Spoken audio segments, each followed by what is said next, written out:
Hi, I'm Dr. Sandra Fingal, and I'm a candidate for the Educational Specialist degree in Instructional Technology at Kennesaw State University. I started this journey in 2015, and I will graduate in 2018.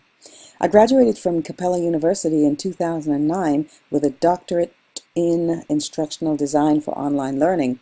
I joined Frank McLaren High School in Fulton County in 2012, where I currently teach the graphic design pathway. I serve as the CTAE department chair, and I also serve on the personalized learning team. I'm the lead vanguard for the school, and I also serve as the Go Tip advisor, which is a program for new teachers support in Fulton County.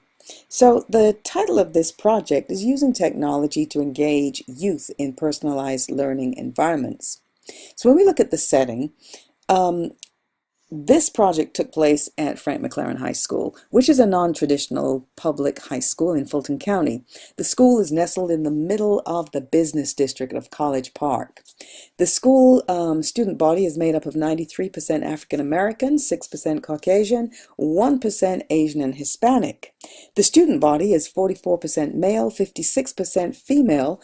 94% of the students receive free lunch and 6% receive reduced lunch.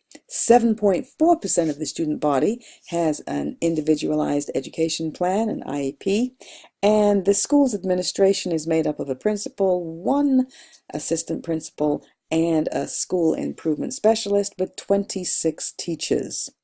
So the need for the project comes out of the fact that Fulton County committed to a one-to-one initiative for personalized learning, which meant that every student was going to have a device placed in their hands coming into the doors of Frank McLaren. And of course, the large issue is this: how do teachers deal with students with these devices that they believe they are more technically savvy than the teachers? Therefore, those who are technology phobic are going to shy away from even trying to implement the use of these teachers in the classroom.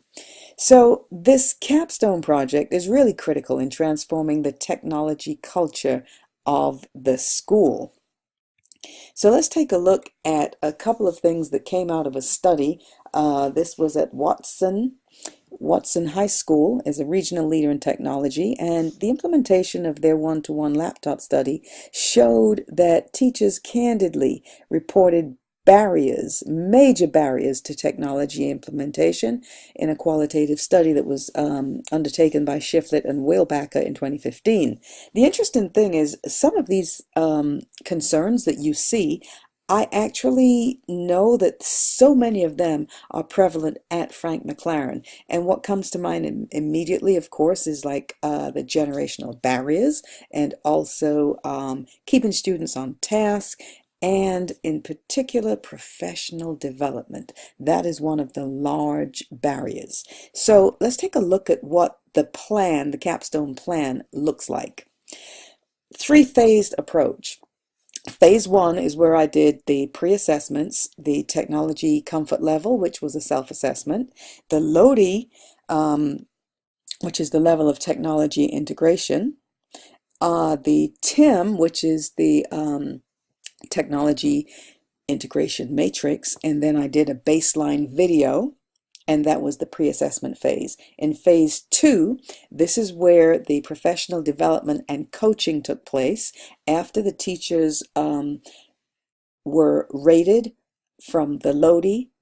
They were then placed in a tier 1 through 4. So the tier 3 and 4 were the bottom level, and that's the targeted area, trying to get in particular the tier 4 teachers up to a higher tier level. So success in this program was 70% of the teachers in tier 2, 3, or 4 move up one level by May 2017.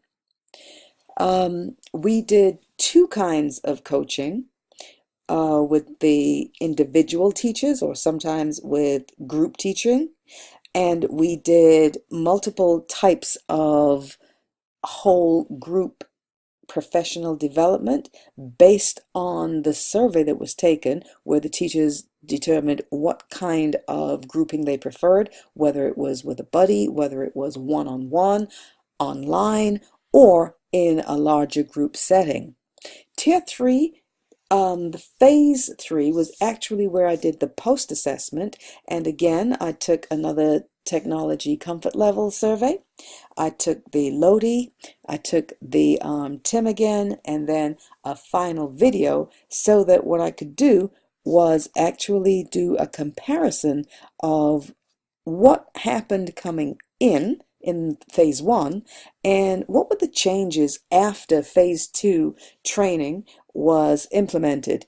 And looking at the programs that I worked with, for the whole group session, it was the Office 365 platform that was available on the student devices. Therefore, teachers had to become comfortable with using these programs for collaboration, for increasing higher order thinking skills, um, for just getting students to think outside of the box, not use these devices for just Google searches or Wikipedia, which would have been the norm in terms of what they were accustomed to using technology for before. So some of the programs that I worked with would have been Class Notebook for students, Web 2.0 tools such as Edpuzzle, teaching teachers how to use Nearpod presentations, Socrative for formative assessment and also summative assessment, Kahoot for reviewing. But the focus on all of the professional development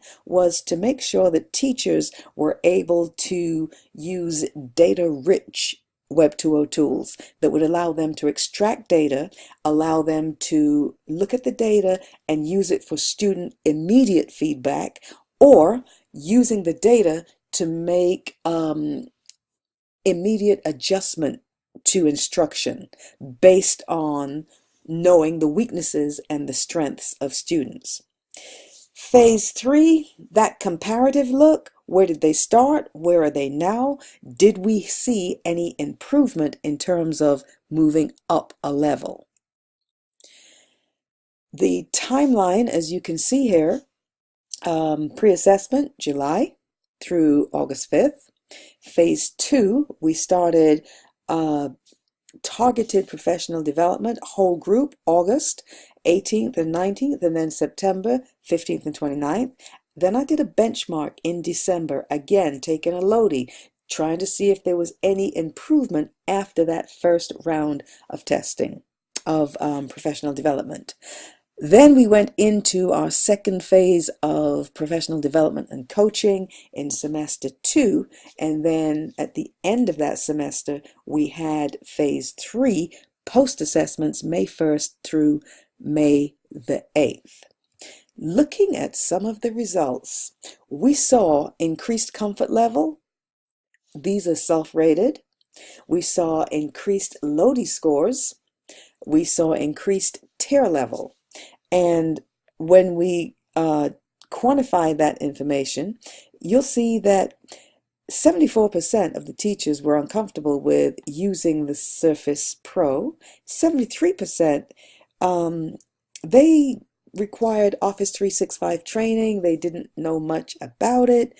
And as you see in the results here, you can see how many teachers were really interested in these specific programs that I wanted to introduce to them. The learning preferences, the large group, only 8%, but that's understandable because I found that a lot of the teachers really did benefit from the one-on-one group, one-on-one sessions. Small groups, 25% preferred to have a small group. The online delivery was really interesting. Just as the students have the opportunity to take these online modules and be able to go and review as many times as they want in the privacy of their own home without having to admit to anyone that I don't get this and I got to hear it 3 times. So the online delivery proved to be very effective. Also, learning with a buddy. So what I want to do now is I want you to be able to listen to the results of what a few of the teachers themselves had to say.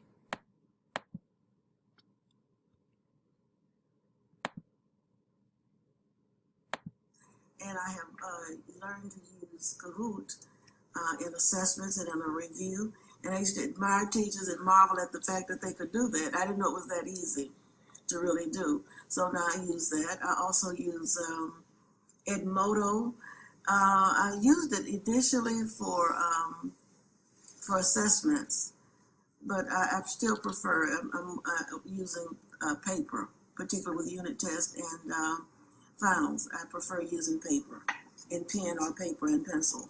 So I don't use Edmodo a lot. I use Kahoot more than I use Edmodo. And I now teach ingenuity classes.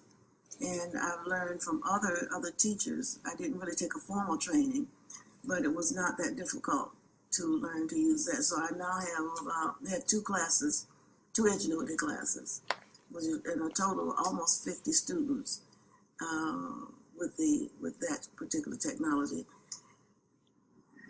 Before we received this training, our classrooms were pretty much set up with whole group.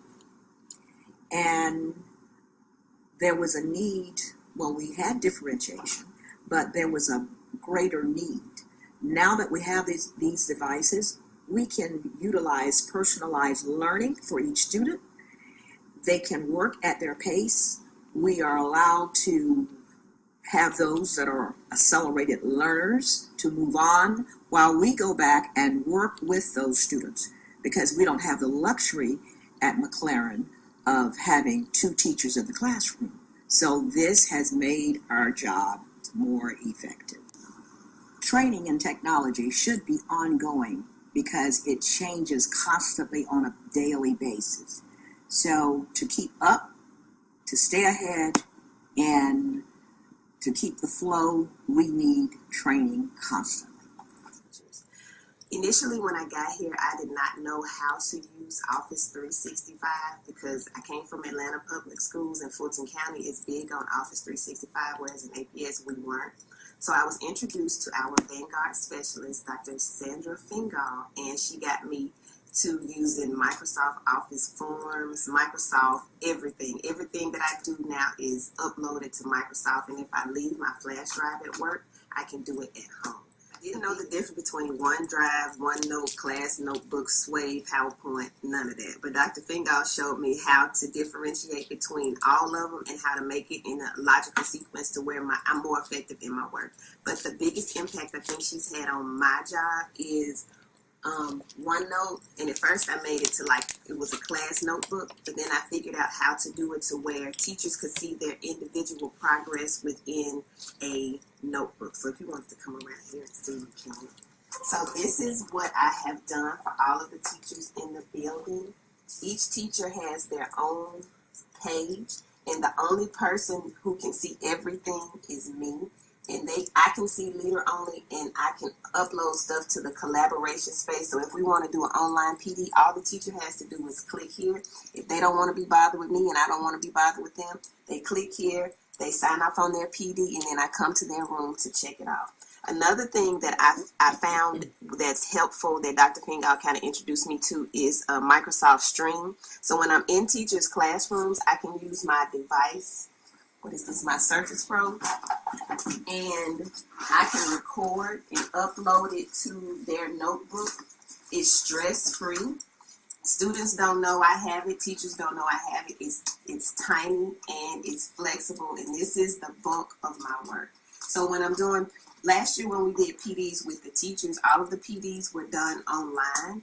And Dr. Fingal created forms so that the teachers can go in and say it was effective, it was ineffective, this is what I want, this is what I don't want. And I remember Dr. Fingal working with two teachers specifically. Can I say their names? Miss Rooks and Miss Collins. Now, Miss Rooks is the type of teacher who is straight paper-based. She only wants paper. She wants you to re-deliver in front of her and kind of sit by her to guide her. But after Dr. Fingal sat down and showed her a lot of the things that go in with Microsoft Office and Edgenuity, she now runs her class on Edgenuity. And it only took about 7 to 8 months for her to perfect it. So last year we kind of started it, but this year she's really rocking and rolling with her ingenuity. So if you wanted to take a look into her classroom, I would be glad to take you around there to show you exactly what she's done. And another teacher who was already rocking and rolling at a level 3, but I think Dr. Fingal kind of pushed her to a 4, is Miss Collins. And with Miss Collins, she always has differentiation going on in her classroom. She'll have a notebook here. Some kids will be working on pencil and paper here, and they're all working on different standards. Another teacher that Dr. Fingal has impacted is Miss Brown. Miss Brown's class runs so efficiently without the teacher. She's just like a floater. She's a true facilitator of her class, and I think that I'm going to ask her to do a PD on how she runs ingenuity in her classroom. Dr. Fingal does not know it yet, but I'm going to ask her to do a PD on how she does. She teaches a lesson on the computer, and she'll have some kids in the corner on that lesson. I want her to show the other teachers how to do that so they can be true facilitators in that classroom. And it's one more teacher that I wanted to mention. She's a part-time teacher here at McLaren. Her name is Miss Crockett. Miss Crockett's class is seamless. You can go in, do your observation, and kids are just working on their own. So we have some stellar teachers here, but Dr. Fingal has helped all of us, myself included, be more proficient on Microsoft Office and just be a little bit more technologically savvy. And I am very appreciative of her. Even though this is early in the morning and I just woke up, but I love Dr. Fingal. Thank you. Well, there you hear it for yourself. As I reflect on this experience, this project was designed to transform teachers' use of technology at McLaren Success Academy by utilizing professional development, technology coaching, and assessment of technology usage throughout the entire school year. Although there were successes, based on the administrative redefinition of the project, the original proposal was scaled down significantly. I did, however, grow as a technology leader in the planning of school-wide professional development experiences and successfully teachers who initially didn't like to use technology in their classroom. I gained an invaluable knowledge of standards, both NETS and ISTE for students, coaches, teachers, and administrators. Also, I gained a deep understanding of our district's technology plan and the school's technological vision, which were critical to the success of this capstone. To guarantee that teachers buy in, I had to become knowledgeable regarding Web 2.0 tools that were engaging and known for the generation of rich data while promoting collaboration. Many teachers were low in confidence. This allowed me to develop valuable characteristics such as empathy, patience, trust, understanding, encouragement, support, and confidence. Each of these characteristics played a vital role in transforming technology-phobic teachers into agents of change for the shift in technology culture at McLaren Success Academy. A critical skill that I developed was bringing awareness to the capstone's congruence with the national standards for technology and alignment with the district and the school's technology vision.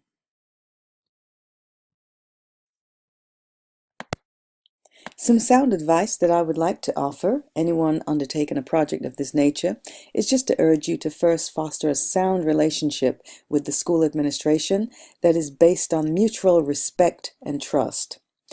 Include exposure to the standards that I've mentioned. Knowledge of these were absent in my school environment, and I would also suggest that, as Eric Schellinger offers, focus on why. Focus on the why and how technology will be used to support education. As educators of excellence, we must always remember that reaching and engaging students in environments that honor their life experiences contributes to the foundation of student achievement. I just want to say thank you very much for watching this video, a log of my growth into a confident technology leader. My goal now is to transition from the classroom to a technology facilitator, serving, coaching, and igniting teachers to transform their learning environments into student-centered, technology-infused classrooms where students are excited, engaged, and empowered through the effective use of technology.